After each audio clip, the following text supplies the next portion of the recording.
Mensahe ni Emil sa pagpanaw ng pinsan niyang Mountaineer, viral. Marami ang nagulat matapos malaman ng pinsan pala ni Emil Sumangil. Ang kilalang Mountaineer na ito na kasama ang palad ay naiulat na binawian ng buhay habang nasa gitna ng isang expedition. Si Emil Sumangil ay isang veteranong mamamahayag at broadcaster sa Pilipinas na kilala sa kanyang mga ulat sa krimen at serbisyong publiko. Nagsimula siya bilang production assistant sa ABS-CBN bago lumipat sa GMA Network noong 2004, kung saan siya naging field reporter at segment producer.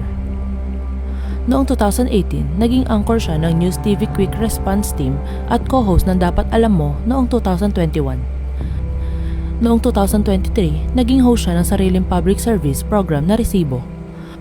Walang lusot ang may atraso at naging regular anchor ng 24 oras kapalit ng yumaong Mike Enriquez. Sa kanyang mahigit 2 dekadang karera, napanatili niya ang tiwala ng publiko sa pamamagitan ng makabuluhang pag-uulat at malasakit sa bayan. Ngunit bukod sa pagiging isang mamahayag, si Emil ay pinsan din ng pumanaw na Mountaineer, si Engineer Philip Santiago II. Si Engineer Philip ay bahagi ng Mountaineering Association of Krishna Nagar Snowy Everest Expedition 2025.